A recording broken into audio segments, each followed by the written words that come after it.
So listen, I hope you can't tell by looking at me, but I own a bearded dragon, okay? I didn't want one. I feel like a beard, that's one of those pets, like a fucking cockatiel that you use to like express your wacky personality. Like I feel like a bearded dragon should belong to like a Swiss electronic music DJ who's like, after I drop all my beats, I go home and play with my bearded dragon. Like, ugh. Anyway, I didn't want one. And so my kids found out that those existed and they said, Daddy, can we get a bearded dragon? And I was like, no, under no circumstances. And then I don't know, I was out for weekend gambling or something, and I came home, and my wife had bought them a bearded dragon, and I was like, why did you do that? And she's like, let me tell you about what buying the bearded dragon was like. And she's like, okay, so the guy, first of all, he's like, all right, you gotta keep it hot all the time, okay? Because they're cold-blooded. If it gets cold, it'll die, okay? So you need 3 different types of heat lamp. You need a heat pad that goes under its wood chips, right? You keep it hot or it dies. And then, okay, do you guys happen to know, does anybody know what bearded dragons eat? Locusts from the Bible, okay? I thought that we had eradicated those. Locusts, they're not even the first plague from the Bible. The first one is like, stub my toe. But then they're the fucking 9th plague. They're the one right before the angel of death kills your firstborn. So literally God was like, what's almost as bad as having the devil kill your baby? Oh, a locust. And So anyway, but the guy's like, you gotta feed it locusts all the time, okay? If you're not feeding it a locust, ask yourself, why? Okay? You should be using one locust to push another locust into its maw. Like, you should fucking, like, you need to be covered in sheets of sweat as you stick locusts into every hole or it will die. So I'm like, Jesus Christ. So I tell the kids, I'm like, are you up for this? And they're like, yeah, Daddy, we can do it. And they did. Honestly, they were great for about 23 hours. And then they forgot that they had a bearded dragon, and it fell to me to take care of her. And I'm not ashamed to admit that I fell in love with her very thoroughly and very quickly. And her name is Jackie.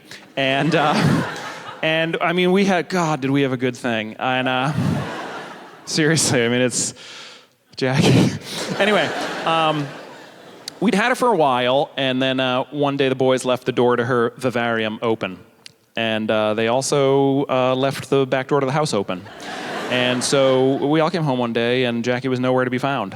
And we're all very upset. And so we're tearing the house apart. I'm like cutting into fucking cushions, like looking for cocaine. And I mean, we're turning the house upside down to find her, but we cannot find her. And so I'm very, very upset, spending a lot of time in the fetal position. And after a few days, the boys came to me and they were like, Daddy, do you think she's okay? And I said, no, I think what happened is when she first saw that the door was open, she probably got excited, you know? She probably leapt out into your room and played with some Lego and your little football cards and stuff, and that was nice. And then maybe she heard like a caw and was like, oh, what's that? Is that a bird? And then went and looked, was like, oh my God, the door to the world's open. And then like went out there, you know? And that's probably when things started to go south. I'm gonna guess at that point, you know, she's getting colder quickly, so confusion begins to set in, okay? Not long after that, ice crystals begin to form in her blood, cutting her apart from the inside. And then soon after that, I'm gonna guess that she probably died in a great deal of pain and went to hell because of a series of choices that you made. And they were like, oh, okay, cool. And they went to play football. And I mean, I was losing it. I was inconsolable. I didn't know what to do. It was terrible. And then, you know, the hands on the clock spun round and round, and the pages on the calendar and all this. And so time passes, and then a fucking month passes. And so I'm starting to be able to, like, participate in life again. I'm experimenting with trusting people again and stuff like that. And then my doorbell rings, and it's my neighbor, who I fucking hate.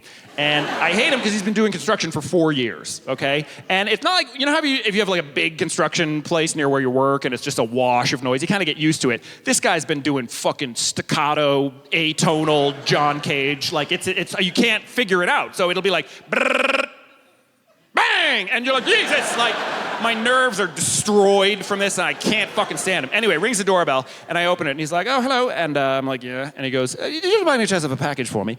And because in this fucking godforsaken country, if you get a package and you're not home, they give it to your neighbor and then they give you a little note saying, guess what? You get to make a new friend.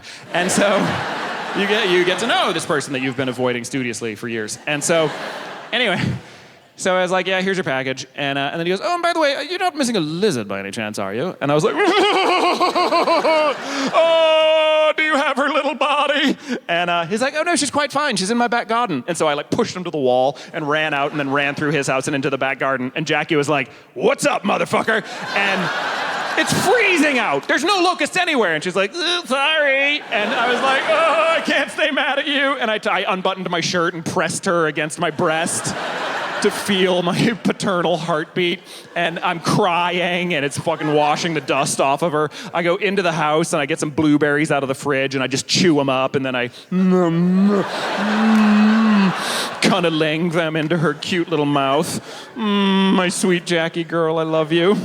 I do, I love her. Honestly, like, I'm having a great time with you guys tonight, but I seriously can't wait to go home and just put her on my heaving chest and sing her to sleep. I love her. Jackie.